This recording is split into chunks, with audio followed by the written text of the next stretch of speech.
When we first started the concept and started creating Two Human on the 360, we knew that that co-op was an essential pillar, and we really think that cooperative gameplay in these type of games where you're hunting and gathering for loot is pretty essential. So we're going to set up a match here, and the first thing you'll see is you got your standard create, quick, and custom match. So I'm going to actually create a match here. And you'll see there's a bunch of different options that you'll have within your loot types. You can set your slot to private so you can make sure that only your friends come in the match. But one of the really cool things that we haven't touched on a lot, you'll see here, we've actually you can start the levels in different sections. And one of the really cool things about that is as you complete each section, you get a token. So you can actually play, and say you're playing for 5 or 10 minutes and you get one of the section's tokens, and then you got to go make dinner, or a buddy's got to go, or something like that. You can actually jump in later on and get the rest of the section tokens that you need. The really cool thing about that is when you get to the boss at the end, you redeem those tokens for the best boss loot. The game itself scales for when you're playing co-op and multiplayer, and I think players will really get a really good feel from how different it is. And once you finish the game and you end up around 28 to 30 levels and you play it through again, you're going to see all the different setups and different things going on as well. So when you're playing co-op, you're going to see these alternative setups. So I'm playing here as the champion class, and Rob's the bioengineer, which is more of a healing class, but he's also very supportive. As you can see here, he can actually juggle the guys up in the air and serve them over to me, and I can actually fight them in air combat to help build up my combo meter. We're in the World Serpent level here, and we've got an ice polarity running around, so we kind of gotta get him out of here. Oh, right on top of Rob. Sorry about that. Where's my heal, by the way? The game pretty much plays the same, except, of course, that you've got 2 players in there, and it is really, really interesting. We have different types of loot distribution, and some of which can be abused, and we let players choose between that. So Rob and I are now running through C3, and one of the things you'll see here is an obelisk. And one of the cool things about the co-op in Two Human is you can set the loot mode to 3 different loot modes, and they actually have a different impact on how you play the game. So one of them is random, where the items are just purely randomly distributed. One of them is a round robin situation, where one guy gets one item, the next guy gets the next item, and so forth and so forth. And that's really good for sharing, and it's a very, very cooperative type of mode that you can play in. But you can actually take a bit of a competitive edge the way you play your co-op as well, where you can set the loot for free-for-all. That presents actually a lot of interesting game scenarios where one guy might try and run over the obelisk while the other guy is, say, mounting a troll. I don't know who would do something like that, but that might be one of the strategies that you can use to get loot while the other guy's doing something.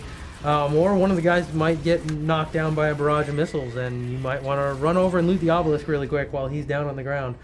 So you've actually got a bunch of different spins on it, and you can play the game in a lot of different ways. Another thing in Two Human that we knew would be important for co-op, you build your character up, you invest a lot of time in your character. When you're playing co-op, there's going to be different skill trees that you're going to want to specialize in depending on what the flavor of the day is. So we do allow you to respect your skill tree. So by paying some amount of money, you can completely rebuild your character, and you can do it every time. You play long enough, you should always have enough money to do that. And it just requires an investment in time, and we think gamers will really appreciate that. We really don't like the idea of not being able to respec or alter your character, because we really think that there are some ways in which just doing that will allow you to really see the diversity in the game with all the different weapons as well. And one of the things you got to really do is everything is shared, the experience. The loot has its own loot type, so you can decide whether or not it's shared or you fight for it. But the combo meter is independent. So as you'll see, some of the things I can do is I can go ahead and take this guy, juggle him up and soften him up, and then Rob can come over and finish him off with some easy combo, or I can actually blast down the troll. Rob can hop up there and finish him off and get the combo meter for doing that, which is great for the bioengineer, because now he'll give me that combo meter right back by turning around and healing me, or dropping some kind of a damage buff like a paladin if that's his spec. I think the game itself, when people really start understanding its complete depth, will be very surprised. We really think it's in its own class. We haven't seen a game that really comes close to Two Human in any really true parallel. There are games in other genres that have some things, but none of them combined in the way that we have. And I think, Two Human, when you look at it, really sits in a class of its own.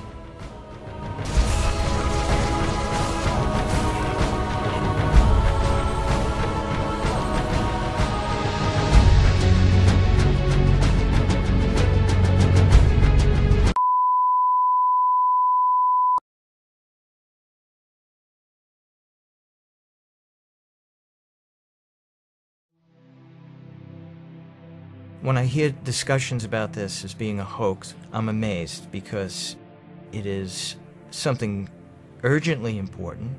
It's going to reveal a lot to us about history of civilization and humankind. I just don't know what those things are. My name is Rob Niosi. I guess you could call me a goblin man enthusiast. I have to say I'm not crazy about the term goblin man because I think it makes it sound too spooky or supernatural or something like that. As with any obsession, it's time-consuming.